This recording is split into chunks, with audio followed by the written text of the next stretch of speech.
Good morning, students. Good morning, everybody who is tuning in right now. My name is Dr. Yalinu Poya, and I come from Papua New Guinea. And I have mentioned to you all before that I am a scientist, and my main focus is in food, security, climate change, and sustainability. Now, students, today we have a very special guest with us, somebody who is very important, and he is a key and prominent figure in the Food and Agriculture Organization of the United Nations. We have a chief economist here with us, which we have Dr. Maximo Torrero. Dr. Maximo Torrero, it is an honor to have you here with us, the students. And before we get into asking you questions for our short interview, I would like to ask you if you could just give a brief background about yourself. You can tell us a little bit about yourself, what a chief economist does for the Food and Agriculture Organization. I am sure all our students will be delighted to getting to know you. No, thank you so much. I am honored to be here, and it's a pleasure to be part of this amazing program that you have, which for us at FAO is extremely important. As you know, we at FAO are empowering youth. We have a youth committee that was stated by the Director General since the beginning. And our goal is to work with the youth and work together to push the transformation that we need right now, because they are the ones that give you the most difficult questions. So it's a pleasure to do this. What a chief economist does is a complex question.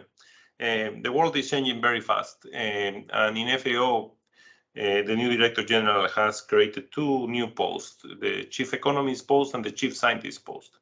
And we work together because the comparative advantage of FAO is the combination of science and social work and socioeconomic work. My job in FAO is to handle all the work that refers to socioeconomic analysis. Now, I have a few questions I would like to ask, so you can answer as you please.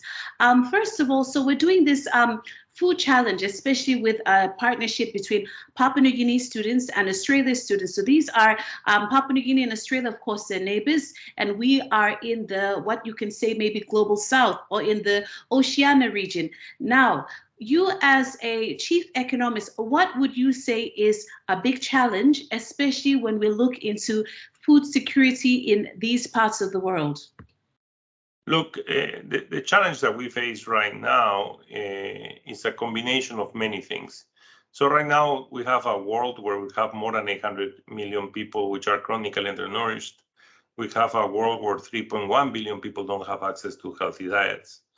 We have a world where poverty, again, extreme poverty is going up as a result of COVID-19, and inequality is increasing. So what else of a challenge you want? All the indicators are going against what they should be going in a different direction. So the question is, okay, what can we do to at least put them in the correct direction? How we can turn around things so that we are more resilient to the type of shocks we are facing. Nobody expected COVID-19. Nobody expected the war in Ukraine. And both had complementary negative effects. Prices are going up of food, prices of energy are going up. That's affecting fertilizer production, as you well know, nitrogen, which needs gas, natural gas to be produced. And that affects farmers, affects households, affects the well-being of all our society. So the challenge to us right now is, okay, how we can be more resilient to those type of shocks, and how can be more resilient to the long-term shock, which is climate change, which is affecting us every day.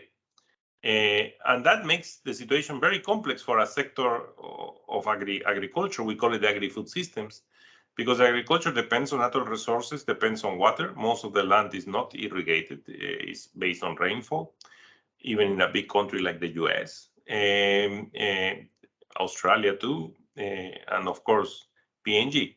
So how we can create a system that is resilient to shocks like COVID-19, which brings the system approach because of the link with health, resilient to this war that nobody expected and that had a consequence because Ukraine is a big producer of cereals in the world, big exporter of cereals together with Russia. They represent 1/3 of the global exports of cereals.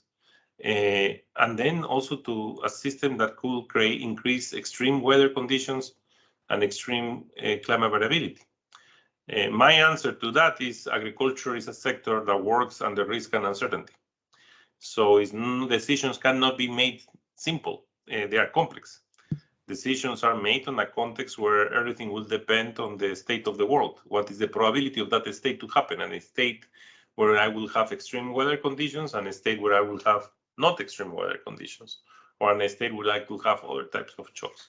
So that complexity is, I think, the challenge that we have to face and how to increase this resilience.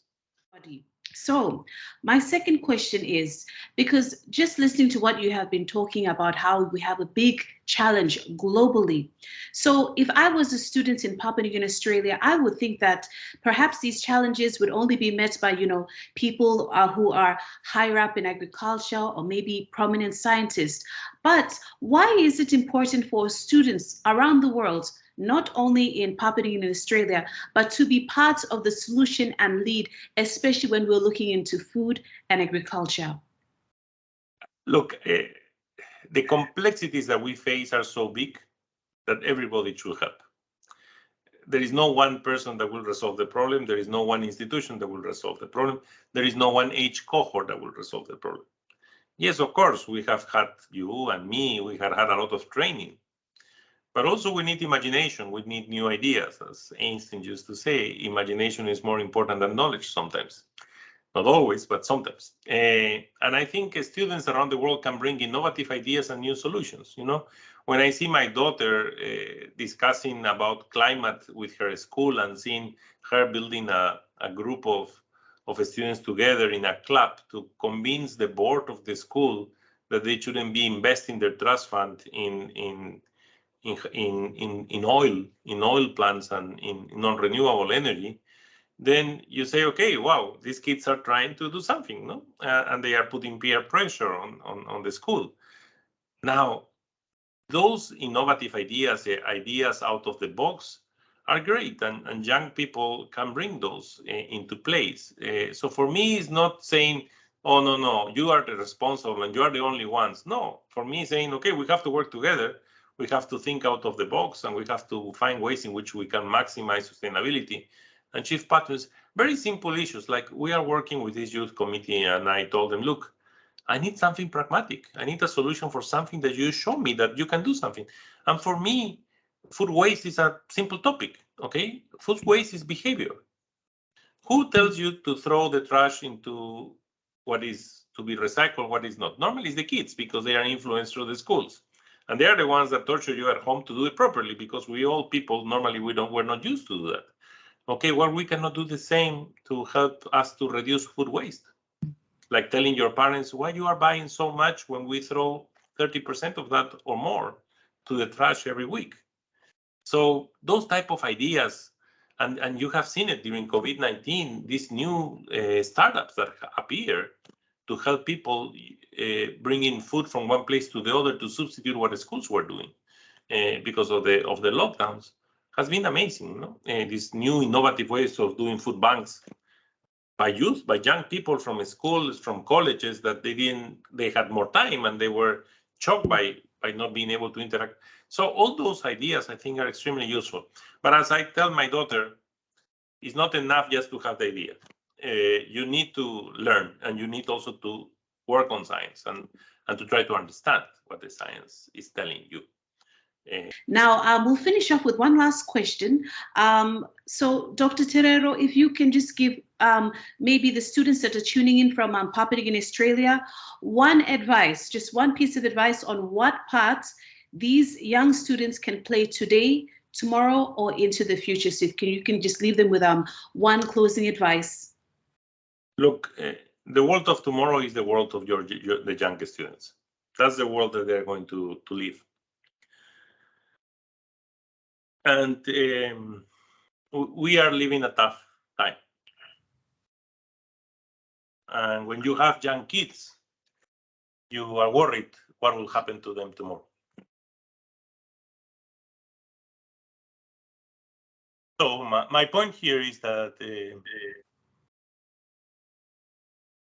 I think kids should work with us. We have an opportunity always. And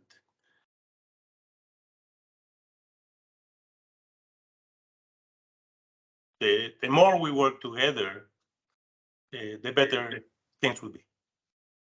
So my advice will be, let's work together and let's make the change.